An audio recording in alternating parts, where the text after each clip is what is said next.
Just tell us who you're drafting and we'll leave.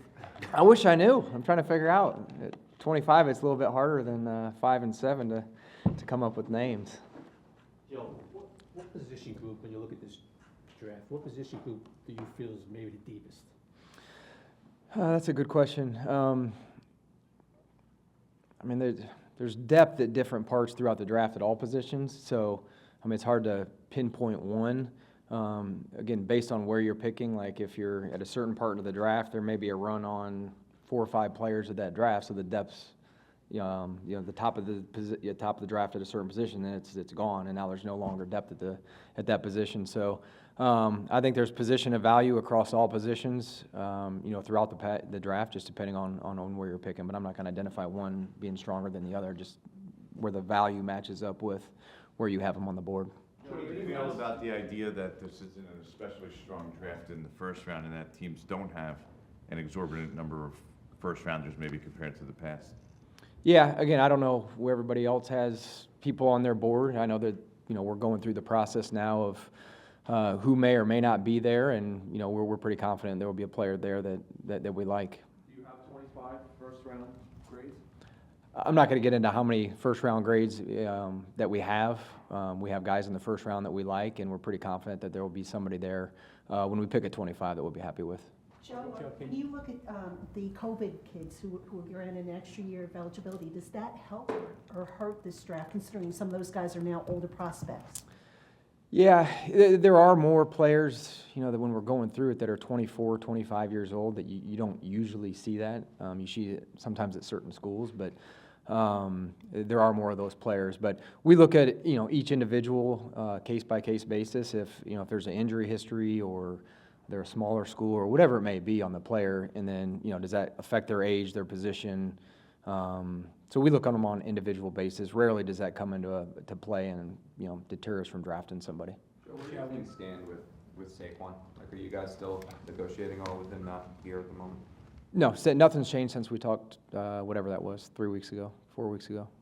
So no active negotiations, you can put that on? Nothing's changed since we talked at the owners' meetings. How about with Dexter? Yeah, I've talked to Dexter's representatives this week. We're in, dialogue's good there. So yeah, I've talked to him.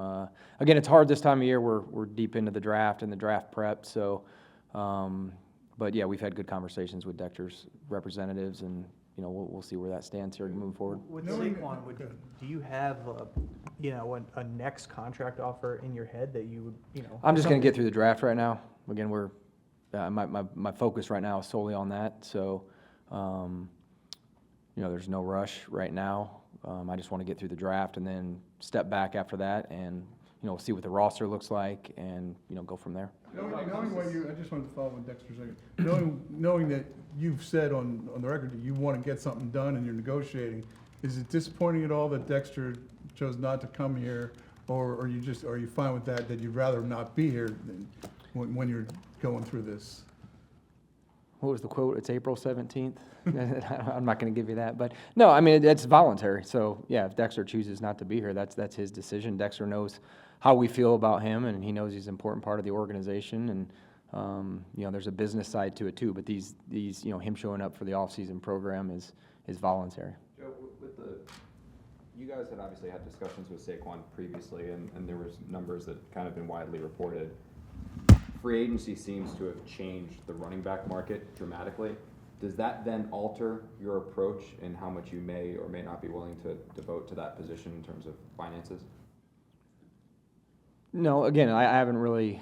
When we had the conversations with Saquon, it was known that we were going to get to a certain point, and then we were going to move on and regroup at some other time. So it was before free agency started. So no, that hasn't really affected anything that we've talked about. So with the tag, it's obviously a one-year deal. Does that impact how you approach running back in this draft?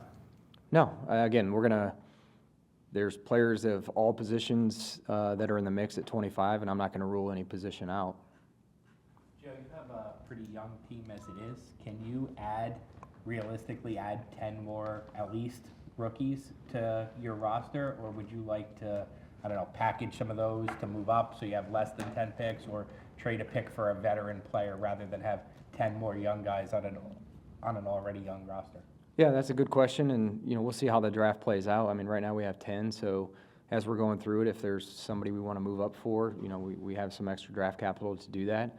If we want to move back and collect some, we can do that too. Again, you got to look at the roster, not just today, but 2024, 2025.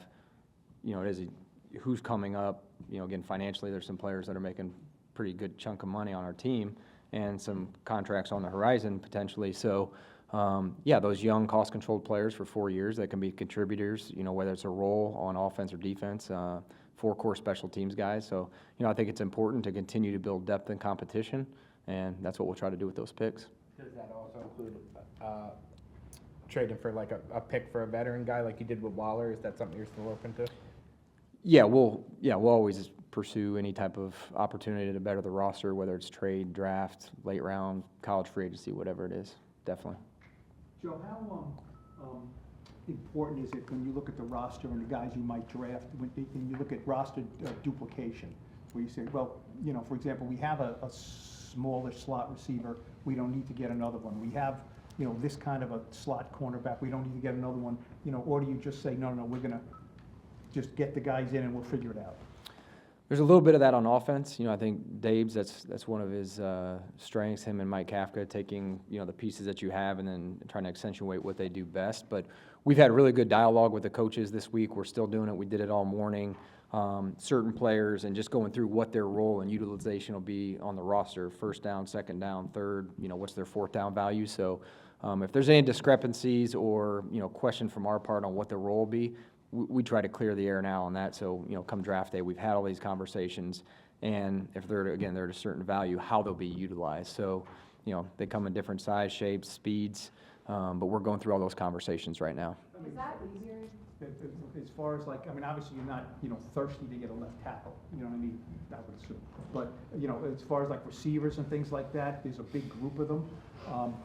Do you look at all shapes and sizes and say, because you have a head coach who is known to be able to move those guys in and out, so is that somewhere where you say, look, we'll just bring them all in and he'll figure it out? Yes, and then, the offense has a very defined plan on how they're going to utilize, certain positions, and it makes it easy to go scout players for them. So, yeah, we're going through all those players that you're talking about, regardless of position, regardless what they look like physically, and trying to figure out what their fit would be with the team and what their role would be. Joe, how much easier has it been for you this year, knowing that you had the coaches going out and actually getting to pro days, whereas last year, Brian was still getting the staff together and maybe they weren't able to get out as much? Yeah, coaches did a tremendous job. They're a big help. They're a big part of the process. I think it's important to, consensus build throughout the building, and, again, when you draft a player, if the coaches don't want him, the chances of success a lot of times are slim. So, we like to do our due diligence on all the prospects, and the more you can be around them, I think, it puts you at ease when you turn in the card for those prospects that you've been around them a lot and you know exactly what you're getting with your investment. And what about with your staff? Again, you were just coming in, you were just getting everything together, you were making changes. How much more comfortable are you with the changes that you've made, and are they that much different than what you did last year? Yeah, no, it's great. More time on task, going through more situations with these, some of the personnel, whether it's Brandon Brown, Tim McDonald, Dennis Hickey, Chris Rossetti, our pro director, came in from Miami. So going through kind of a cycle, a personnel cycle, whether it was draft, free agency, whatever it may be, you kind of get to know strengths and weaknesses of your scouts. So yeah, again, after going through it for a year, I definitely feel more comfortable this year going into it than a year ago. Joe, going back to Buffalo for a second, in 2020 when you drafted Gabe Davis, what traits did you prioritize, and how did you project a fourth-round receiver to be a starter in the league? Yeah, with Gabe, it started with his makeup. He was off the charts as a just the learns, the ability to move him around, his work ethic. He checked all those boxes, and he was a very productive, receiver at Central Florida. So, again, that was the COVID draft. I remember where I was odd that I was in my basement when that happened. But yeah, again, it's not always what you can see on film, and I think that's why we go and spend so much time with these kids, is try to figure out what the makeup. Because when you get to this level, everybody's good. What's gonna give you the competitive advantage? Why is a fourth or fifth round player gonna make it? Is it their work ethic? Is their tireless pursuit of, being great? Whatever it may be, you try to identify those traits through this process, whether it's bringing them in on 30 visits, going and seeing them. We talked to a bunch of coaches this week around the country, with our head coaches, position coaches, coordinators, and just get as much information as you can on, why is this kid going to be successful? And, Gabe was one of those players. Building on that for a second, you spent a lot of time with the top wide receivers in this draft, your interactions with them, going to dinner with a whole bunch of them. I did. You did? You didn't? You can say no. So I'm curious, what have you learned about the top of this wide receiver class throughout this process in those interactions? What have I learned? How am I supposed to answer that, Jordan? Yeah, I mean, it's a good group of receivers at the top of the draft, depending, how you have them ranked. Everybody's got different strengths and weaknesses. And again, I think there's a lot of talented players in the draft, and it goes back to what I was just saying with Pat's question is, identify what's going to separate those guys from the path and what makes them great. Again, every year I think there's 20-plus receivers that are drafted. How many truly go on to have, success? And, that's what we're trying to figure out. How do you determine who you bring in for 30 visits, and what's the value of those to you? Yeah, it's some of it's elimination. Maybe, hey, we need to confirm what there's some uneasiness with a player. Maybe we need to confirm they're not a fit, or how will they pick up our system? Our offense is very complicated, or sometimes it can be medical if they're non-combine to get the medical. So there's varying reasons for why we bring players in, but again, it's a great opportunity not just to get them around myself and Dayball and the coaches, but the rest of our support staff, whether it's training staff, strength staff, nutrition. Whatever it may be, it's just good to be around these players as much as you can. Joe, you've obviously talked a lot about the alignment for a full year with the coaches and scouts and the vision. How different is your board this year because of that alignment than maybe a year ago where you didn't have that 100% alignment? Do you think about that, and how much does that shape where you guys are going forward? Yeah, and I wouldn't say that we weren't aligned a year ago. It was just trying to, get a grasp on how the players were going to be utilized in Wink's system. So I wouldn't say we weren't aligned. We ended up, there's consensus building, but there's definitely, after going through a full season and a training camp and, seeing it applied, how he's going to utilize players, there's a better comfort level, not just myself, but even Dave's. Dave's had never worked with Wink either. As we're going through it, how he's going to utilize players, first down, second down, third down. So, yeah, there's definitely a better comfort level this year, but I wouldn't say we weren't necessarily aligned last year. Yeah, I didn't mean that necessarily. I just meant you've talked about Wink and just knowing what Wink wants and Yep. how that changes maybe the way you scout players. Yeah. You go and you'll see. Absolutely. So for you as a scout at heart, how does that change what you're looking for? I mean, you may look at a certain guy because he's a fit for what you want rather than what you may think overall, right? Yeah, and we've had to retrain a little bit how we look at different positions, or the value we put on them based off Wink's system. And I think that's what's most important is what's the value for the Giants and how do we see them and how they're going to be utilized, which we're still having those conversations. So yeah, we definitely had to retrain how we think about some things at different positions and what the value of those traits are that we covet and where those align in the draft. But definitely feel better going into it this year in terms of what exactly he's looking for. Joe, during this process, have you spoken directly with Saquon so that he knows? Nothing's changed since we talked at the owners' meetings. I mean, I haven't, there's nothing new. I haven't talked to him. Joe, when you drafted the back of the draft, the way you are this time, how do you define what is a successful draft pick? And when, for anybody, 5 years from now, when you look at a player, how would you define success? Yeah, we like to look at the play time over 3 years. Usually it's over 3 years what their play time is, the contribution. Whether they develop into a starter, that's obviously a hit. If they turn into a good starter, that's good. That's what you strive for. But there's also role players. There's really good special teams players, that you value. So again, it's their role, it's their fit on the team, their contribution over that 4-year period. But usually after 3 years, if they're a contributor or not, and there's going to be different types of contributions.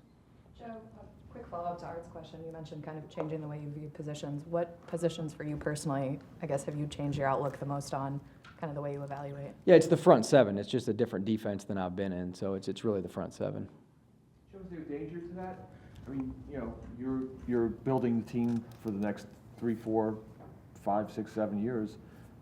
Winks may not be here. You know, you almost went this offseason. Is there a danger to drafting for a coach? Yeah, actually something that Coach Parcells told me a long time ago. He's like, coaches come and go. You need to draft good football players. So yeah, you don't want to get too pigeonholed into scheme specific, because then you're right. Like if Wink gets a head job a year from now and you bring somebody else in that runs a totally different defense, you have a scheme specific player. So, you know, part of our job is to balance that. Like if this guy, again, at value, like he's only going to fit this one scheme. And yeah, and Wink's got a really good chance to get a head coaching job if he moves on and we change things up. You know, then yeah, you definitely have to balance that and be aware of that. Joe, you obviously have your starting quarterback locked up, but are you somebody who'd like to have a young developmental quarterback on the team? And also, I say that because there seems to be a thought around the league that like Brock Purdy has changed, maybe re-emphasized the idea that teams should just you pick a day 3 quarterback and see what happens going forward. Yeah, I would just say right now we're happy with Tyrod. Tyrod is the backup, so I think we're in good shape right there. You have a third. I mean, you don't have a third quarterback, right? Mm-hmm. Yeah, I mean, we had Davis Webb last year, so we'll continue to look, whether it's a veteran free agent or you know, somebody in the draft or post-draft, whoever it may be. But yeah, we'll have 3 quarterbacks in camp. How do you view the interior O-line? Like, are you comfortable with where that is right now? Yeah, I think we have 14 offensive linemen under contract right now. So yeah, just no different than in the owners' meetings, what I told you guys. Joe, do you remain optimistic that Saquon will be on the field for you at the start of this season? From the outside looking in, it doesn't seem like there's an obvious resolution based on where the two sides have been so far. Yeah, you have to ask him. I'm not sure. I don't know what his plan is. I haven't talked to him in probably 3 weeks. Do you think he still wants to be on this team? I haven't talked to him. Joe, from your experience before you got here, obviously we talked to you a lot about Buffalo, but you were on the road a lot there, scouting prospects, and I know when you go to pro days and campus visits and stuff, you're not just looking at guys who are in that current draft. I'm curious now in this process, are there guys, do you go back to your notes from 2 years ago where guys may have stood out to you when you were on campus, someone may have said something to you, and has that factored into your evaluation of guys that are now available to be drafted this year? Yeah, for sure. Yeah, there's a lot of, I actually went through some of my books. There's some guys that are in this draft that I know I wrote in Buffalo. I meant to call Brandon and get some of those, but I can't find them. So yeah, there's definitely, I was on the road a lot more, probably see 50 schools a year when I was in Buffalo. So when players do go back to school, that are now in this draft, it is helpful because you have a previous exposure to the player if I wasn't able to get out and see him this year. So there were some definite benefits to the amount of work that I was able to do in Buffalo. It's still paying off.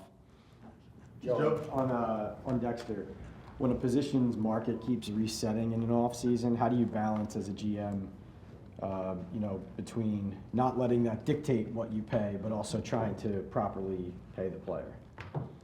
Yeah, and I think we have a formula that we have in place in terms of coming up with value with of players based on various factors. So we stay true to that. We're coming up with value, whether it's free agency, contract extensions, whatever it may be. We have a formula that we like to stick to.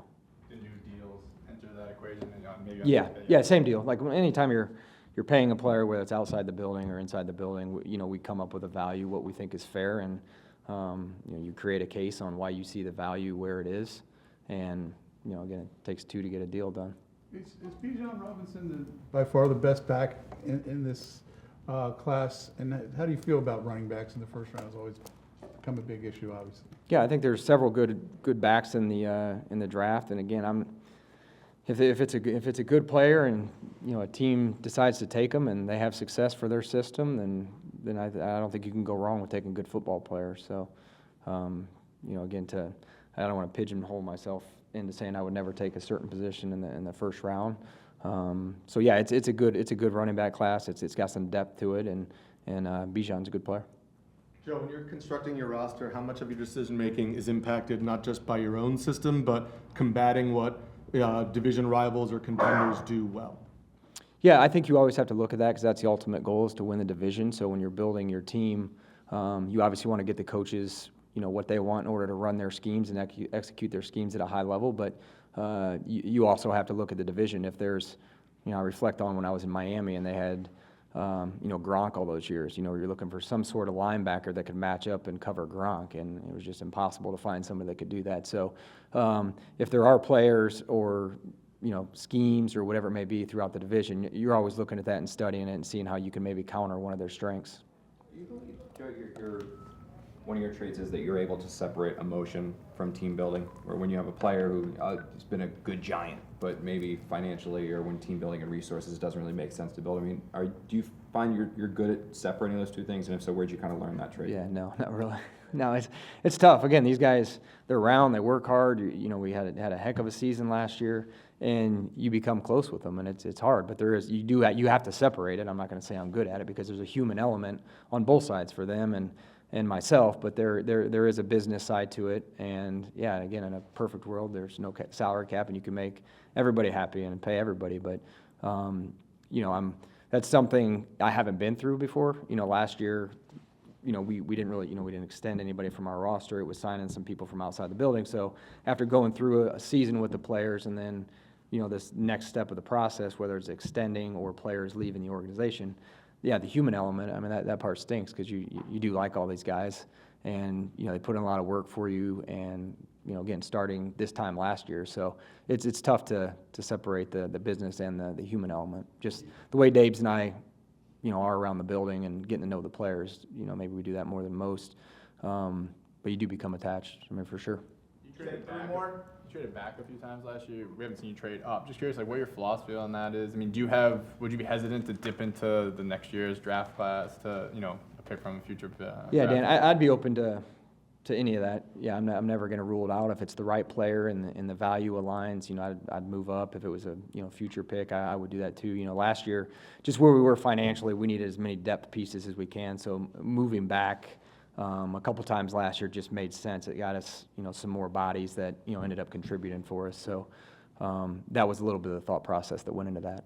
Joe, has the concept of a big play receiver changed in the sense that when I was younger, it was a big guy who could run fast and catch a 40-yard pass.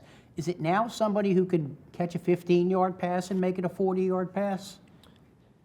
That can be part of it. Yeah, I think both of your comments are correct. Like if you got a guy that can take the top off and you throw the ball down the field and he goes up and gets it like a Randy Moss, then you'd love to have that. Or if it's I was with Steve Smith in Carolina, you throw him a slant and he can take it 80. So anytime you can generate yards after catch, I mean, I think that helps you. You don't have to do the 15, 16 play drives. Maybe now it's 6 because the guy had a 50-yarder in there. So I think all those things are important when you're looking at the receiver. The center position in this draft, I mean, you don't have anyone on your roster that has extensive experience as a starter. Mm-hmm. How important is it for you to add to that position in the draft, whatever portion of the draft, and what do you think of that group in particular? Yeah, I think there's some depth in the draft, but I don't think we have to. Again, we have these meetings as soon as the Eagles game was over. That week we had meetings, and we went into the offseason. If we can't get Nick back, if we can't get Feliciano back, what does it look like? And talking with the coaching staff and the personnel staff, there's people in-house that I think are viable candidates for that. Ben Bredesen, Jack, Shane Lemieux, JC, we just signed a week ago. So there's guys there that have played center, they've played games, and it'll be good competition.